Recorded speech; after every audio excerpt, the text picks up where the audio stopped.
Welcome to our deep dive today. This one's all about Pearl Harbor. We've got a lot to cover today with a pretty fascinating mix of sources, historical accounts, personal stories, even some declassified documents. Should be fun. Yeah, there's going to be some stuff you've probably never heard before. Definitely. It's going beyond just the facts, Yeah. like we're trying to understand the why behind the attack Yeah. and uncover the human stories too. Right. Those are important. Okay, so before we get into December 7th, 1941, and all the chaos of that day, can you kind of paint a picture for us what was going on in the world back then? Well, the U.S. and Japan were in some pretty tense negotiations, diplomatically, I mean. But even though things were tense, most Americans thought war was unlikely, which really added to the surprise. And, well, the devastation of the attack. But it's important to remember, the Japanese weren't just looking for a fight. They had a bigger plan. And it turned out to be a flawed plan. Okay, so walk me through that plan. What was driving the Japanese strategy? Basically, they needed resources. Japan was really strapped. They needed oil and other materials to fuel their goals in Asia. They called it the Greater East Asia Co-Prosperity Sphere, which is kind of like imagine Japan trying to make their own Monroe Doctrine, but for Asia. They claim to be like liberating the region from Western colonialism, but conveniently ignoring their own imperial ambitions. So kind of having their cake and eating it too. But how did all of that lead them to Pearl Harbor? Their expansion into Manchuria and China, and then French Indochina, had already created tension with the U.S. And then, when the U.S. responded by cutting off those essential materials like oil, Japan saw that as a direct threat to their plans. So they felt backed into a corner. So did they think attacking Pearl Harbor would win them the war outright? Not really. See, the Japanese military leaders, they thought if they could take out Pearl Harbor, it would buy them some time to secure resources in Southeast Asia and build up their defenses to keep the U.S. out. They completely misunderstood how determined America would be to fight back. Yeah, that was a huge miscalculation. Okay, so set the scene for me. December 7th, 1941. It's a Sunday morning in Hawaii, seemingly peaceful. What happens next? Imagine you're just having breakfast, the sun is shining, birds are singing, and then all of a sudden, you hear this deafening roar of hundreds of aircraft engines. That peaceful morning is shattered by the first wave of the Japanese attack. Over 180 aircraft, fighters, bombers, torpedo planes, all launching from 6 aircraft carriers miles offshore. Wow, that shift from peace to total chaos must have been terrifying. What were the main targets of this first wave? The heart of the U.S. Pacific Fleet battleship row. It was swift and devastating. Ships like the USS Arizona.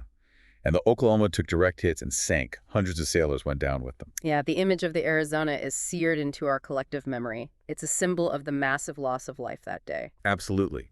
And while those 2 ships are the most well-known casualties, it's important to remember all 8 battleships there were damaged.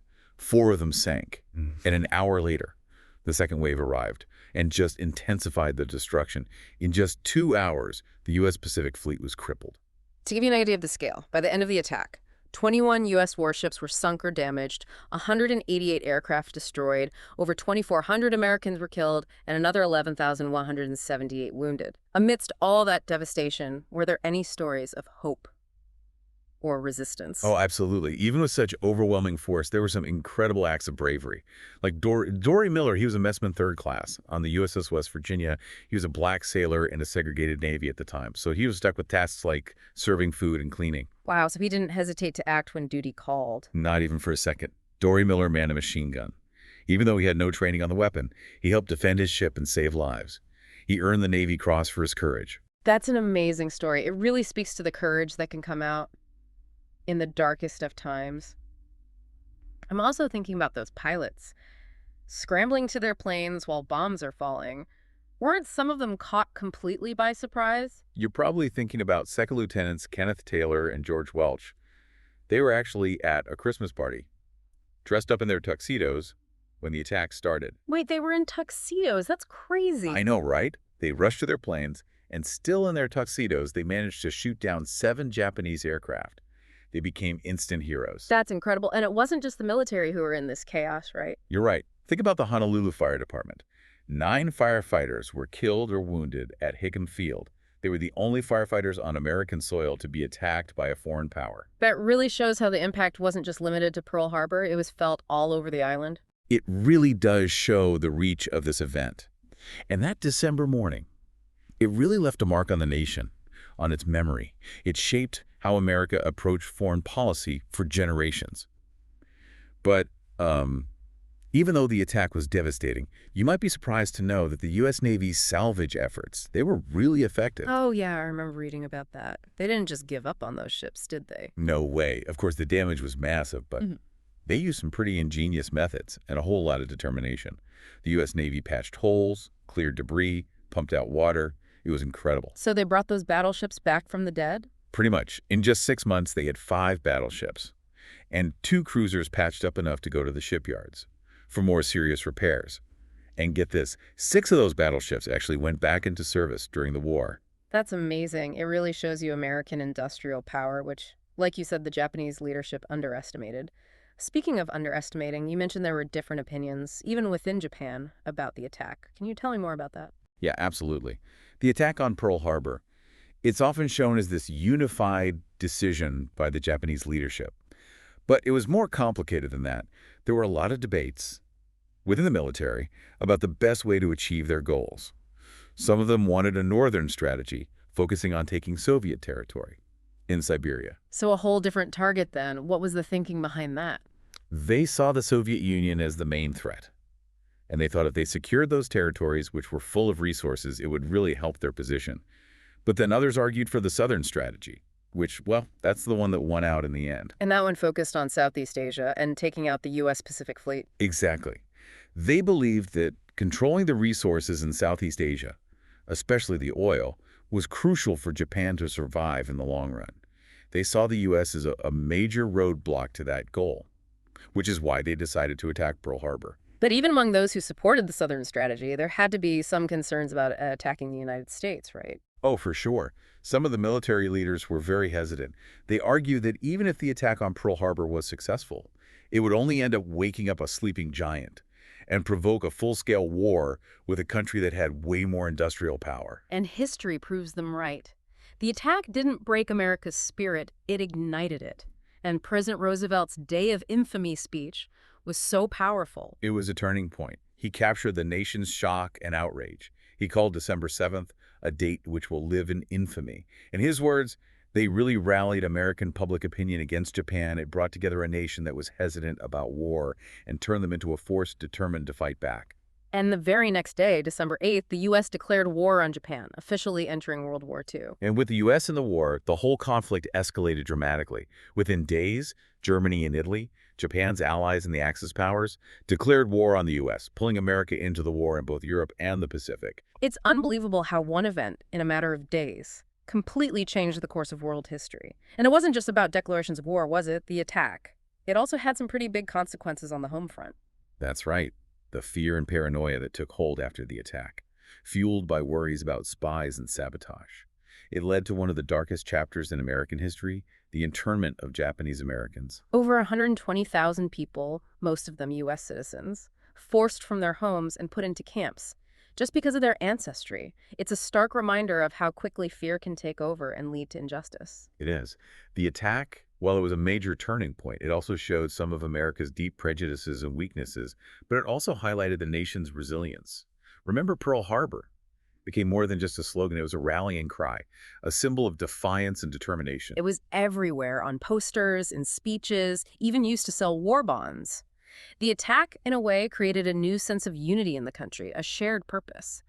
But beyond the immediate emotional response, what about the long-term effects? How did Pearl Harbor shape military strategy and thinking? Well, on a military level, Pearl Harbor showed a big vulnerability. How susceptible traditional naval power was to air attacks. It forced them to rethink their naval strategy. And eventually, aircraft carriers became the most important force in naval warfare. That makes sense. Battleships, they used to be symbols of power, but suddenly they seemed almost outdated against a well-coordinated air attack. Exactly. The Japanese, whether they meant to or not, they brought about a new era of naval warfare, the age of the aircraft carrier. So even though it was a defeat, it planted the seeds for future victories. Pearl Harbor was a turning point, but not the end. Definitely not. And while military campaigns are important, I think it's crucial to remember the human cost. We've talked about the American side, but what about the Japanese perspective? How did the attack shape their view of the war, and how is it remembered in Japan? That's a great point. It's easy to just focus on the American side of the story. But there are a lot of Japanese stories out there. The pilots, the families, the civilians who went through so much during the war. And those stories often challenge what we think we know. For example, the Japanese pilots who attacked Pearl Harbor. They weren't necessarily all fanatics. Many were young men, some barely adults, caught up in a system. That glorified war and demanded they sacrifice everything. It makes you think about how complicated war really is, how people get caught up in things they can't control. Their stories should be heard too, not to justify what happened, but to understand the human side of it all. Exactly. And I think that's one of the most important lessons we can learn from this deep dive, to have empathy, even for those we see as our enemies. Trying to understand their reasons, their points of view, doesn't mean we're excusing their actions, but it helps us see the bigger picture, the tragedy that happens on every side of a conflict. Yeah, it's a reminder that there's always more to the story than we think. And speaking of uncovering hidden layers, did you know that the attack on Pearl Harbor was actually inspired, at least in part, by a British naval raid? Yeah, it's true. Back in November of 1940, the British launched this daring air attack on the Italian naval base at Taranto. They used torpedo bombers to cripple the Italian fleet, which really proved that battleships were vulnerable to air power, even in a well-protected harbor. And the Japanese military, they studied that attack. They saw it as like a blueprint for their own plans. Wow, so the British, without realizing it, helps shape the events that led to Pearl Harbor. It's crazy how history works It sometimes. really is. It reminds us that events are rarely isolated. They're usually part of a bigger chain of cause and effect that stretches across time and continents. Speaking of chains of events, let's get back to the Pacific. After Pearl Harbor, the U.S. Navy, even though they were hit hard, they weren't out of the fight, they still had their aircraft carriers. And they were about to unleash a new kind of naval aviator, highly skilled, super determined, and ready to fight back. I'm thinking about guys like Butch O'Hare. He took on a whole squadron of Japanese bombers by himself and earned the Medal of Honor for his bravery. Exactly. O'Hare and so many others like him. They embodied the spirit of the U.S. Navy after Pearl Harbor. Aggressive, innovative, and they wouldn't back down. They helped turn the tide in battles like the Coral Sea and Midway. It proved that the age of the aircraft carrier was here to stay. So even in defeat, the seeds of victory were planted. Pearl Harbor was a turning point, for sure, but not the ending. No, definitely not. And while the military campaigns are important, I think it's vital to remember the human cost.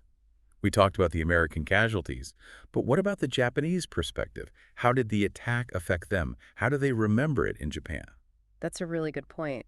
We tend to just focus on the American side, but there are all those Japanese stories, too.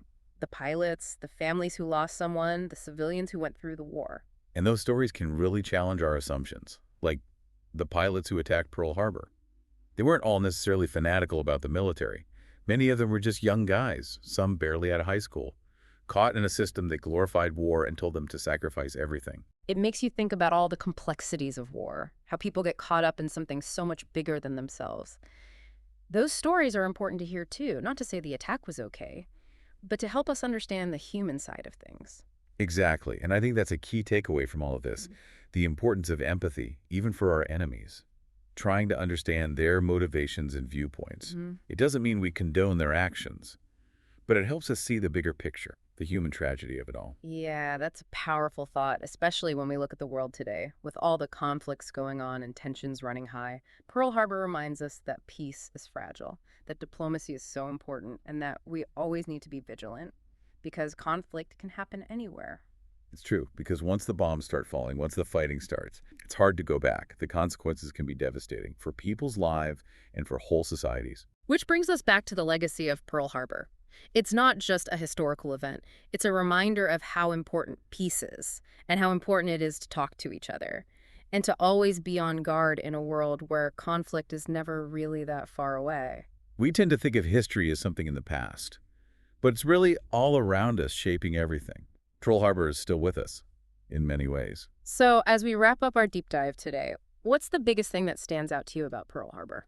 It's amazing how one event, with all its complex causes and miscalculations, could change the whole world.